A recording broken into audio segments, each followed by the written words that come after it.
Moda, saúde e beleza, carreira, lar e decoração, comportamento e família, é a mulher em questão.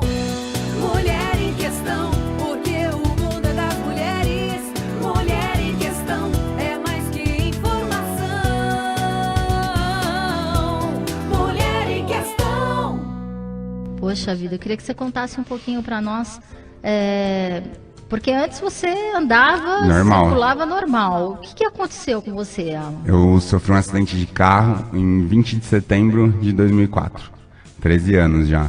Eu tava voltando pra minha casa e um rapaz num outro carro varou o farol vermelho, colidiu com o carro que eu tava no passageiro e eu chicoteei o pescoço. Tive uma lesão cervical C6 e C7. Então eu fiquei tetra, né? Porque ela se divide em torácica e cervical, né? Então, cervical, normalmente você perde os movimentos do pescoço para baixo. Eu, na época muito recente, ainda perdi bastante os movimentos dos braços. Hoje recuperei eles, graças a Deus, bastante, né? Graças à fisioterapia, todos os tratamentos. E hoje eu ainda sou tetra por não ter movimento dos dedos, né? Que enquanto você tem comprometimento nos 4 membros, você ainda é tetra, né? Sim. Então, fui bem reabilitado, tive muito apoio, sempre agradeço isso, assim, de mãe, de amigos. Hoje minha mãe não está mais com a gente, né, tá no céu, mas meus amigos estão aí sempre comigo, a minha família. E fui pro Mário Covas, hospital, fui operado lá, comecei meus tratamentos lá, fui pra Sara Kubitschek em Brasília, fui pra divisão médica de reabilitação do Hospital das Clínicas. E a vida seguiu. Costumo dizer que diagnóstico não é destino, né? Então, com a vontade e com o apoio que eu tava, eu consegui me adaptar, né? Porque eu acho que é mais do que superar, né? Superar é... Às vezes a gente põe uma meta e chega num ponto e superou. Mas nesse caso de pessoa com deficiência é uma questão de adaptação, né?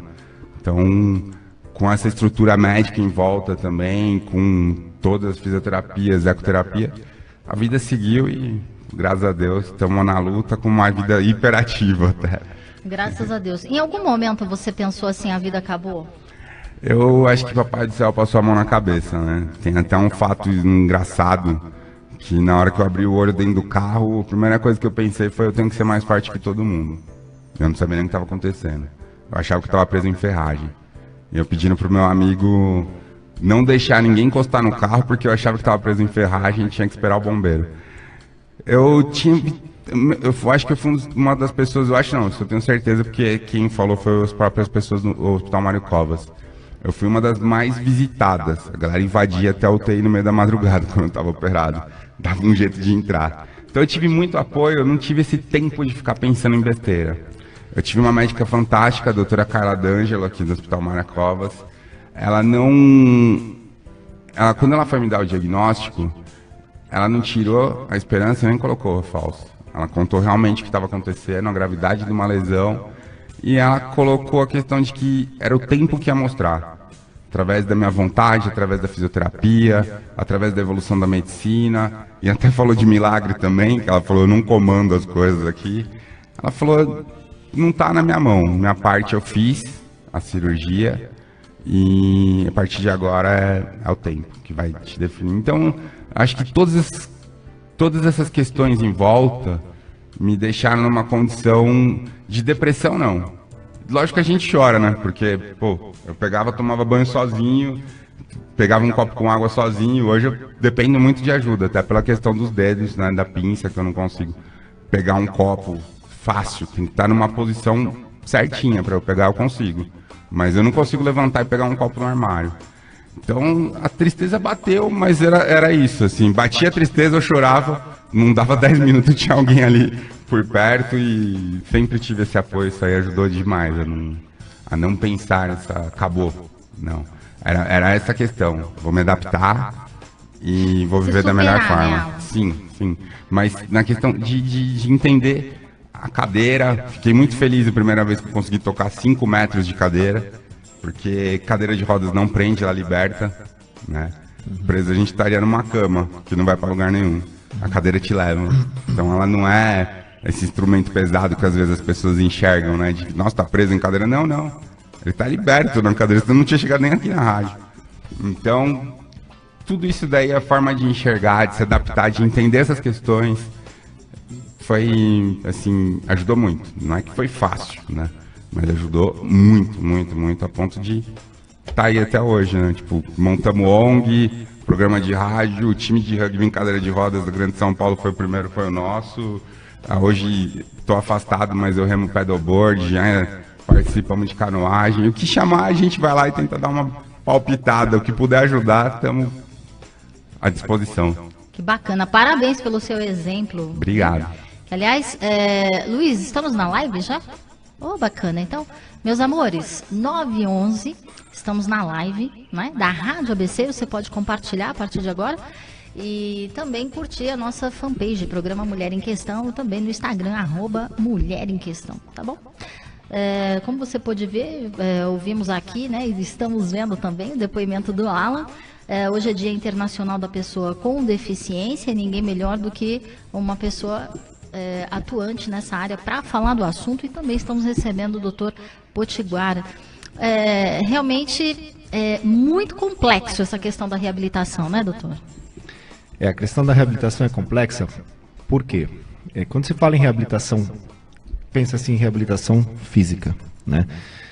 A reabilitação do ser humano, ela não é simplesmente física, ela é psíquica, emocional, ela é social, ela é profissional. Então, quando se fala em reabilitação, você tem que pensar que o indivíduo que passou por um evento traumático, um evento que o colocou numa situação incapacitante, ele tem que ser reabilitado globalmente, né? Lógico que a primeira coisa que nos salta aos olhos é a questão física.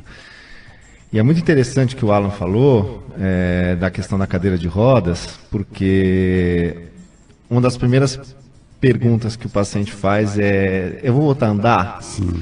Né? E eu tive grandes mentores, grandes mestres de reabilitação na minha formação, na minha carreira. Uma delas que eu sempre gosto de citar, a professora doutora Linamara Riso Batistella, e ela falava assim pra gente: olha, você tem que dizer que você garante que esse cidadão, que esse paciente vai se locomover. Andar é uma coisa, se locomover é outra. A cadeira não prende, como o Alan falou, a cadeira liberta. Então, quando o paciente te questiona: doutor, eu vou voltar a andar, você tem que ter a honestidade e a coragem de dizer: não sei, isso o tempo vai dizer, é um processo longo, complexo, mas garantimos que com toda a tecnologia que existe, a tecnologia assistiva, com todos os recursos que pode ou não estar ao alcance desse cidadão, porque também encontram-se barreiras sociais, econômicas, nós podemos garantir que alguma locomoção você terá. Isso é a maneira honesta de se conduzir um caso. Eu não conhecia a colega médica, Carla, mas ela está de parabéns pela conduta dela. Tudo que o Alan falou, que ela disse, é de fato muito certo, é uma maneira muito correta de conduzir um caso de reabilitação, mesmo durante a internação hospitalar, né? E eu queria fazer uma pergunta para o Alan, que, desculpa passar por cima de você. Aliás, ô Luiz querido, deixa a linha aberta, 44359020, e também o WhatsApp 953008475, caso você queira fazer parte desse bate-papo, sinta-se à vontade, viu? Aqui a casa é nossa. Então, a pergunta é a seguinte: eu durante muito tempo coordenei um ambulatório de lesão medular no Hospital das Clínicas da Faculdade de Medicina da USP, e eu muitas vezes ouvi dos pacientes cadeirantes. Eu acho que a lesão medular, seja ela paraplegia ou a tetraplegia, é uma das maiores incapacidades com as quais o ser humano é capaz de conviver, né? E sempre me tocou muito essa questão. E eu ouvia de muitos pacientes o seguinte: depois de um tempo, passada a primeira fase, né, aquela coisa, superado todos os traumas, entendida a situação, o paciente falava, alguns pacientes falavam para mim: doutor, eu nunca fui tão feliz. E aquilo me chocava. Falava, como é que a pessoa, nessa situação, né, precisando de cuidador, precisando de meios de locomoção, consegue ter essa essência, essa realidade da vida e dizer, eu nunca fui tão feliz. Porque eu acho que realmente é uma experiência tão transformadora. Não sei se o Alan, se tivesse numa outra situação, seria o que ele é hoje. Teria uma ONG, seria um para-atleta, fundaria um time de rugby em cadeira de rodas. Talvez não, né? Porque te levasse... me conta isso aí, Alan, como é que é essa experiência de eu nunca fui tão feliz? Não sei se isso é a realidade para você, mas com certeza eu percebo que teve uma mudança grande na tua vida. Assim, eu sempre fui muito feliz. Nesse ponto, eu sempre fui de gostar muito de pessoas e tenho uma criação de enxergar a felicidade nas pequenas coisas. Mas muda totalmente a visão de sociedade, os valores. Eu tenho um amigo, Luiz Kassab, que quando eu andava, ele é cadeirante, nasceu, né, com a deficiência, não tem uma patologia definida, e eu já carreguei ele em balada, por escada. Na época, eu achava que eu tinha ajudei, mas não da forma correta, que não era só carregar, era brigar pela rampa, pelo elevador, para ele ter acesso da independência dele, ele ter autonomia, né? Eu só fui perceber quando eu cheguei na cadeira, que o que eu tinha feito era paliativo. Então você começa a entender o mundo de uma outra forma, dessa parte da inclusão. De respeitar todas as pessoas eu sempre fui, mas entender essa forma de inclusão e não de segregação ou de integração. Tipo, ele tá no mesmo espaço, mas não em todos os espaços, né? Vamos criar um espaço para o deficiente. Não, é inclusão. Todos os espaços têm que ter condições de aceitar todas as pessoas, né? Então você começa também a entender de uma outra forma essa parte da humanidade, de oportunidade para todos, como funciona, de justiça. Então eu acho que talvez é isso que muda a visão dessas pessoas de felicidade, é enxergar a sociedade como um todo e começar a dar esses valores de pequenos, né? Umas coisas bobas de quando as pessoas te respeitam e, por exemplo, uma vaga reservada de carro, todo dia tem alguém parando na vaga e não deve parar. É que as pessoas confundem deficiência física com deficiência mental, né? Porque quem para na vaga de um deficiente físico provavelmente tem deficiência mental. São vagas distintas, as pessoas precisam começar a entender isso. Muito. A gente fala que é até de deficiência de caráter. É deficiência mental, na minha opinião. Desculpa aí quem faz isso, viu? Por favor, não faça mais, porque senão você será classificado como deficiente mental. Não, nada contra. A gente fala que é caráter porque é mau caráter quem faz isso, exatamente. Né? Porque aprendeu na autoescola que não pode parar. Então, a visão eu acho que eles entendem de felicidade, cai muito na questão da incapacidade também. Porque deficiência, ela quer dizer limites, né? E não que você está incapaz de tudo. Então, quando você consegue entender essa diferença que antes eu acho que não entendia, de limite, capacidade, limite todo mundo tem. E às vezes a gente não percebe. A gente se acha meio super-homem. Eu era muito forte de academia, achava que problema de saúde eu não ia ter. Em um segundo, numa colisão, perdi todos os movimentos do corpo e minha saúde mudou. Como somos frágeis, né, fisicamente. É isso que eu ia dizer.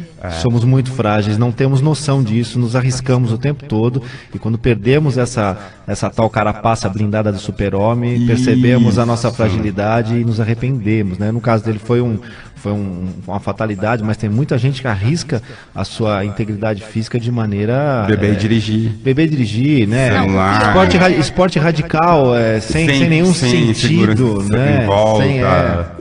E eu acho que é isso. Arriscar a vida dos outros, né? Quem ainda quiser se é arriscar você a se sua, machuca. fica à vontade. Mas eu acho que é isso, assim, é uma questão de... Ele começa a entender as suas capacidades. E aí quando ele consegue realizar coisas, se sentir respeitado em sociedade, aí eu acho que vem o lado da felicidade. Eu acho que é isso que a pessoa entende de, tipo, eu consigo, eu posso, eu tô vivo, e aí o valor aumenta, né? Como que uma pessoa como eu remo em prancha, pedalboard, que é uma modalidade havaiana, muito praticada fora do Brasil, a gente ainda é novo aqui, e quem diz que eu remo 10 quilômetros? Eu sou um tetra. Pegar prova em alto mar de marola gigante vindo, eu sou um tetra. Isso não era uma coisa costumeira há anos atrás, né? Hoje o próprio Fernando Fernandes, né? Fernando, que é nosso também. Grande campeão do canoísmo aí, ele só se tornou o que ele é hoje por conta do acidente e da lesão medular. Sim. Né? Ele é um grande exemplo disso. Sim, eu acho que o Fernando, até entrevistei ele quando a gente tinha o programa de rádio aqui. Ele é uma coisa importante até trazer as pessoas, que é o que você está fazendo hoje e faz o programa, de dar a oportunidade delas falarem. Ele me contou uma história que ele tinha problema com o Big Brother, porque as pessoas falavam muito de Big Brother e ele não soube usar, foi a revolta. Ele disse que ele já tinha uma história antes de Big Brother. Ele já era campeão brasileiro de boxe e ele desenvolvia trabalho social no Vidigal. Tanto que hoje existem canoístas olímpicos que saiu dessa base de esporte onde ele trabalhava no Vidigal. E ele não soube lidar, ele fala que ele tem muito erro, mas a imprensa ficou batendo muito na questão do Big Brother e esqueceu a pessoa Fernando. Ah, mas é sempre assim. É horrível, né? Tipo, existe uma pessoa, não é só um momento, né? Não é só um detalhe, né? Tem um todo. E ele conseguiu, sentindo toda essa revolta, aumentar essa visão dele de passar essa boa imagem, de passar que o cadeirante, como uma pessoa com deficiência, tem possibilidades de fazer muitas coisas, né? E criar o Instituto Fernando Fernandes, ajudando um monte de crianças. Então ele conseguiu expandir, né? Uma coisa que ele fazia com ele conseguiu levar para um monte de outras pessoas, né? Aumentou muito o leque, né? Que bacana. Você sabe que eu quero aproveitar até esse gancho que você falou de oportunidade. É uma coisa que eu tenho o maior prazer na minha vida, é de dar oportunidade às pessoas de falarem, porque eu lembro, eu fiquei 18 anos dançando, né, Alan? Sim. Fui dançarina, depois atriz, e eu vi assim o quanto era difícil a gente conseguir chegar numa emissora de TV ou de rádio para falar do trabalho, e naquela época nem internet ainda não tinha, não é? Então, eu sou realmente uma amante das artes e estou sempre querendo colocar pessoas que realmente precisam e têm a vontade de falar para se expor. Legal, e parabéns. Inclusive, eu quero aproveitar esse ensejo e lembrar que eu conheço uma pessoa chamada Ana, ela esteve comigo uma vez o ano passado. Ana, se você estiver me ouvindo, Ana tem problemas visuais e borda. É incrível o que ela faz. Capacidade. Quem está na linha? Alô? É a Terezinha, mas é rapidinho, para não atrapalhar o papo de vocês. Que tá Imagina, Terezinha. Bom dia, seja muito Bom dia, bem-vinda. minha querida. Parabéns pelo seu programa, viu? Eu que agradeço de você tem estar uma aí. capacidade enorme para fazer rádio, viu? E eu quero falar, perguntar pro Alan, depois ele fala, o Alan, que a gente curtiu o programa dele. Eu não perdia nem um dia, viu, Alan? Obrigado. Eu quero saber daquela menina bonita que trabalhava junto com você. A Mariane. Isso, quero saber dela. E quero deixar um abraço aqui pra Ana. É a Ana do Conjunto de Jaú, é minha amiga, ela é gente finíssima. Aqui- Beijo pra ela e pra Dona Ivone. Eu muito obrigada, Aqui viu? tem deficiência visual, não é isso? Isso, é ela mesma. Pois é, eu quero achar Fala essa muito mulher de bem novo. ela, viu? Eu quero levar ela lá na TV Web, Terezinha. Se você tiver o contato dela, por favor, passe Eu o meu tenho sim, contato eu tenho para sim, ela. Posso passar pra ela, viu? Eu quero deixar também aí um bom dia pro médico, o doutor, é médico ele, né? Isso. Sou. E pro Luiz. Sigam com Deus, Jesus abençoe. Amém. Jesus proteja todos vocês. Parabéns, viu, Alan, por você ser essa pessoa tão grandiosa. Fica com Deus. Obrigado. Tchau. Amém. Tá vendo que gracinha?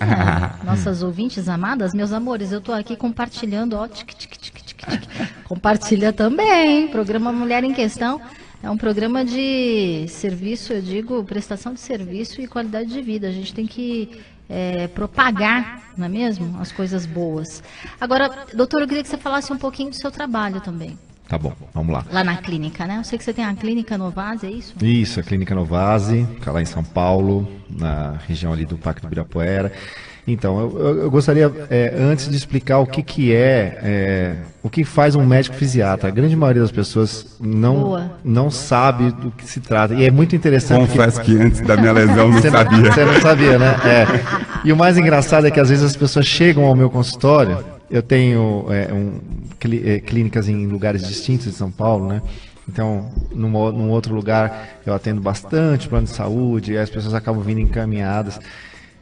Muitas sentam na minha frente e falam assim, doutor, é o seguinte, me mandaram eu passar com o senhor, falar que o senhor é médico fisiatra, mas eu não sei o que o senhor faz. Eu achei muito engraçado.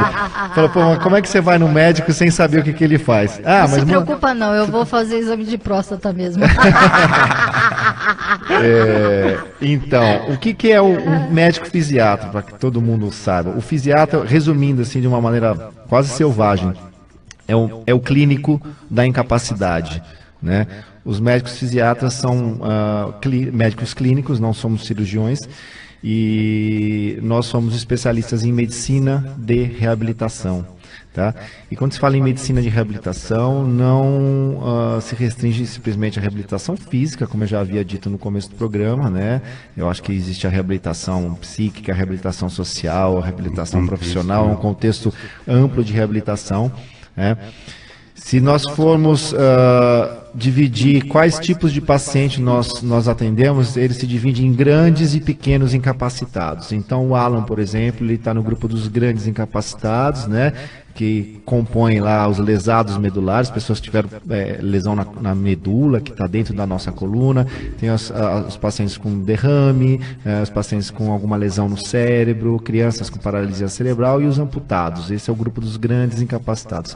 E temos num outro polo, os pequenos incapacitados, que são as incapacidades menores. Então, assim, um entorse de tornozelo, as doenças degenerativas articulares, artrose, artrite, as dores lombares, as dores nas costas, aí entra uma gama bastante grande de patologias dolorosas crônicas. O que fazemos é isso dentro da fisiatria. Obviamente que não conseguimos fazer tudo ao mesmo tempo agora, como diria o Titãs, mas as pessoas acabam se subespecializando. No meu caso, eu fui para a área de dor, de terapia de dor crônica, né? Mais especificamente dor músculo-esquelética. Já trabalhei muito com grande incapacidade, já passei por todos os grandes incapacitados, lesados medulares, AVCs, que são os derrames, amputados, crianças com paralisia cerebral. Infelizmente, esses pacientes eles têm maior facilidade de ser atendidos em grandes instituições, que existem poucas no país, infelizmente, como é o caso da ACD, da Rede Luci Montoro, né? O antigo Lar Escola São Francisco, que hoje foi englobado pela ACD, a Rede Sara. Deveria ter muito mais no país para atender esses pacientes, porque são pacientes que precisam de muitos profissionais envolvidos. Olha o telefone tocando aí de novo. Bora lá. Alô? Bom dia. Oi, Aninha, tudo bem? Ai, ela conhece, Opa. graças a Deus. Olha, é maravilhoso, é muito lindo tudo. Mas esses moços falando, desculpa de eu não falar o nome, que você sabe o que aconteceu, né? Da cirurgia minha, e eu não consigo lembrar os nomes. Uau. Mas eu tô ótima. Quinta-feira eu fui no médico e com a graça de Deus ele já me deu alta. E tudo bem, eu entendo que daqui 6 meses é que eu vou começar a falar as palavras, conhecer as pessoas. Conhecer eu conheço. E até as palavras eu leio aqui nos papéis, né? Mas na hora eu não consigo falar. Mas olha, eu quero desde já assim agradecer o seu carinho, viu, Aninha? Sempre na escuta. Então, mas eu tô feliz e ouvir eles falar, a gente fica mais feliz ainda, viu? Que bom, né? Trazer informação Isso. e principalmente a esperança aí pra você que tá em casa e de repente Pra tá mim, passando pra por esse todo problema. mundo, né? É verdade. Fica com Deus, Um viu? beijo, Que Deus meu abençoe amor. todos vocês. Obrigada. Então, doutor, agora falando de verdade, eu inclusive já apoiei até a causa da ACD, enfim, é uma pena que é bem o que o senhor disse mesmo, há poucas instituições para cuidar de tantas pessoas. O correto seria realmente que tivesse antes mais conscientização das pessoas. Você vê que o caso do Alan, né, foi um caso de problema de trânsito, e é claro que às vezes as pessoas também que passam por acidente vascular cerebral, ou até mesmo crianças que nascem com problemas. E é uma pena que ainda há muito preconceito também, não é, doutor? Preconceito sempre existe, mas sabe o que falta também? Vontade de política pública, né? Isso temos pouquíssimo. Estamos Vontade engatinhando. política, porque o que move uma democracia é a vontade política. E como infelizmente se faz sempre uma conta de vai dar voto ou não vai dar voto, e isso parametramiza as políticas públicas, as coisas acabam não acontecendo. Quando se tem uma vontade política, as coisas acontecem. Prova disso foi, o maior exemplo disso, vou citar novamente, a doutora Alina Mara Batistella, que dentro de uma vontade política e uma vocação, foi à frente e foi buscar as parcerias públicas e conseguiu criar uma rede incrível, que é a Rede Lúcia Montoro, e que está até hoje, isso já faz... E é nossa secretária do direito da pessoa com deficiência do já Estado. Secretária há 2 gestões, eu acho que ela está há 8 anos já. 8 anos. Eu lembro quando ela assumiu, trabalhava com ela. Então, tudo parte de uma vontade pública, né? Uma vontade política pública. Mas eu acho que você tocou num ponto muito importante. De política pública é contagem de votos. Existe uma falha de quem é candidato. Porque somos 45 milhões de pessoas com deficiência no país. Então, eu também acho isso, Alan. Também acho isso. Se eles fizessem essa conta... Acho que essa conta está mal feita. Está mal feita. Está mal feita. Está muito mal feita. Olha, eu quero inclusive assim, ô Luiz, eu sei que a gente precisa ir para um break. Na volta eu quero mais falar dessa questão de política pública e principalmente mandar um beijo enorme para a vereadora de São Paulo, Adriana Ramalho, e também para a amada do meu coração, que eu sou fã incondicional, Mara Gabrilli. Ah, minha deputada. A gente já volta.